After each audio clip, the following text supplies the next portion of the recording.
Welcome to Global Feed. Please subscribe and hit the bell icon for more breaking updates. On October 13, 2025, the U.S. Canada relationship faces its most dangerous test yet, centered on the auto industry, once a symbol of shared prosperity. For decades, the seamless flow of vehicles and parts across the border has fueled jobs, innovation, and economic growth on both sides. Now, that legacy is under threat, and the stakes have never been higher. President Trump has reignited a trade war, imposing steep tariffs on Canadian and Mexican vehicles and parts, citing national security and border enforcement. The move has sent shockwaves through the industry, raising fears of job losses, higher prices, and a breakdown in cross-border cooperation that has defined the North American auto sector for generations. But beneath the rhetoric lies a deeper goal, an effort to force manufacturing back to the U.S., upending decades of integrated supply chains. This strategy threatens to unravel the complex web of relationships that automakers and workers have built, and could fundamentally alter how cars are made and sold across the continent.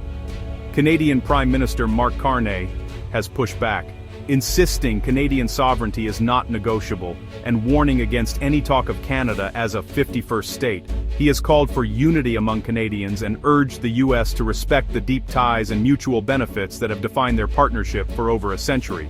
The standoff is about more than cars. It's about identity, respect, and the principles that have long governed the world's longest undefended border. Families, businesses, and entire communities now find themselves caught in the crossfire, uncertain about what the future holds. As the G7 summit in Alberta approaches, the world watches to see if these partners can avoid a collision that could reshape North America for years to come. The outcome will not only determine the fate of the auto industry, but also set the tone for international cooperation in an era of rising tensions and shifting alliances. The Trump administration's tariffs are a complex web targeting the heart of North American auto manufacturing. A 25% tariff now hits cars and light trucks from Canada and Mexico, disrupting a once borderless industry and raising costs before vehicles even reach U.S. soil. The tariffs extend to auto parts, with each cross-border movement taxed, undermining just-in-time manufacturing perfected over decades. Medium and heavy-duty trucks face new tariffs soon, threatening to drive up costs for commercial vehicles and create inflationary pressure. Even goods that technically comply with USMCA rules are often caught in the tariff net due to the complexity and cost of proving compliance. The result? Uncertainty chaos, paralyzing investment and forcing automakers to rethink the entire North American production model. Intended to protect U.S. industry, these tariffs are destabilizing it instead. Canada has responded forcefully, imposing 25% tariffs on $30 billion in U.S. goods, targeting politically sensitive sectors like agriculture, manufacturing, and energy. Ottawa has threatened further retaliation, with $125 billion in U.S. goods on deck if talks fail. While Canada agreed to some border security measures, its core stance remains firm. Retaliation is ready if needed.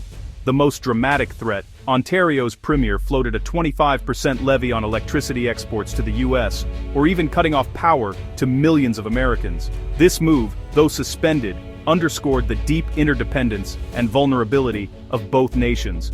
Canada's strategy is a calculated gamble: show strength, create leverage but risk escalation. The counterpunch is about more than economics, it's a statement of sovereignty. For Detroit and the U.S. auto industry, these tariffs are more than just a policy change. They're an existential threat that could reshape the entire landscape of American manufacturing. The big three, Ford, GM, Stellantis, depend on a seamless North American supply chain, with parts and components crossing borders multiple times before a single car rolls off the line. This intricate network has been built over decades, making the industry deeply interconnected with Canada and Mexico. Tariffs act as a sledgehammer, raising production costs by $4,000 to $10,000 per vehicle, according to analysts.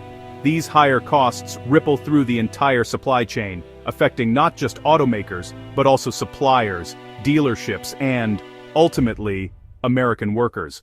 Ford's CEO warns the tariffs could devastate the industry, as American plants rely on affordable Canadian and Mexican parts. Without these, production slows, jobs are threatened, and the competitive edge of U.S. automakers is put at risk. Automakers face a dilemma: absorb the skyrocketing costs and risk their future, or pass them to consumers, pushing car prices out of reach for many families. and this could mean fewer sales, layoffs, and a shrinking industry footprint in cities like Detroit. Heavy-duty trucks are also hit, with prices set to rise by up to $35,000, impacting not just automakers, but the entire trucking and logistics sector nationwide. Higher transportation costs could drive up prices for goods across the economy. Detroit, once revived and hopeful, now faces a crisis not from foreign rivals, but from Washington's own policies. The city's comeback story is suddenly at risk, with thousands of jobs and livelihoods hanging in the balance.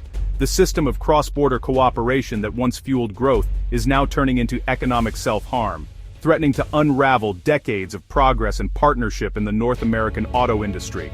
The tariffs' impact ripples far beyond factories, hitting American families directly. By October, consumers are absorbing nearly 70% of tariff costs, with new car prices rising by $2,700 to $3,000 at a time when budgets are already stretched. Consumer confidence is falling as people delay purchases and cut spending, threatening the broader economy. Supply chains are in chaos. Importers rushed shipments before tariffs, causing port bottlenecks, but now face a freight recession as imports drop. Trucking companies struggle with less freight and higher costs for new vehicles. The tariffs disrupt the efficiency that made North American auto manufacturing globally competitive. The result? Higher prices, lower demand, and a less stable economy. Ironically, a policy meant to strengthen the U.S. economy may be weakening it from within. The trade war has split key stakeholders. Industry groups like the American Trucking Associations and National Association of Manufacturers warn the tariffs will raise costs, depress freight, and threaten U.S. competitiveness. Auto executives, including Ford's CEO, see the tariffs as a direct threat to their business models and global standing. The United Auto Workers Union, however, offers conditional support, hoping tariffs will bring jobs and higher wages back to the U.S., but blames companies for any price hikes. Governments are caught in the middle. Canada's Carney defends sovereignty and seeks negotiation, while the U.S. administration remains resolute.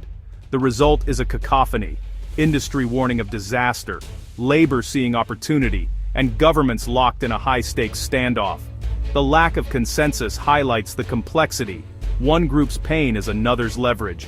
As autumn 2025 arrives, the U.S. Canada trade relationship is mired in uncertainty, with no clear path forward. The once seamless flow of goods, people, and ideas across the border has slowed, replaced by a sense of anxiety and frustration on both sides. Communities that once thrived on cross-border cooperation now find themselves caught in a web of political and economic tension. The latest Trump-Carney summit ended in deadlock, and hopes for a breakthrough at the G7 are low. Leaders exchanged sharp words, and the atmosphere was tense, with neither side willing to make significant concessions. The world watched as negotiations stalled, raising concerns about the future of North American trade. The core dispute, U.S. tariffs, as leverage versus Canadian sovereignty, remains unresolved. Both governments are under pressure from their citizens to stand firm, making compromise increasingly difficult. Protests and public outcry have only intensified the standoff, as each side accuses the other of acting in bad faith. Legal battles add to the chaos. U.S. courts have challenged the president's authority to impose tariffs, but the measures remain in place pending Supreme Court review. The legal process is slow and complex, leaving businesses and policymakers in a state of prolonged uncertainty. Each new court ruling is met with anticipation and anxiety, as the stakes for both countries continue to rise. Businesses are left in limbo, unable to plan or invest, while workers in Detroit and Windsor face layoffs and instability. The auto industry, once a symbol of cross-border success, is now a casualty of the dispute. Families worry about their futures, and local economies struggle to adapt to the new reality. The integrated cross-border way of life is fraying, as policies meant to protect jobs now threaten them. Border towns that once depended on daily movement and cooperation are growing quieter, and families separated by the border face new obstacles. The social fabric that once bound these communities together is being tested like never before. Possible outcomes range from a diplomatic breakthrough to a prolonged standoff or even full-blown trade war. The uncertainty has ripple effects far beyond the negotiating table, affecting global markets and international alliances. Observers warn that the consequences of failure could be felt for years to come. Whatever happens, trust between these allies has been damaged, proving that even the closest partnerships can falter in turbulent times. The world is left to wonder whether cooperation can be restored, or if this rift will define the next era of U.S.-Canada relations.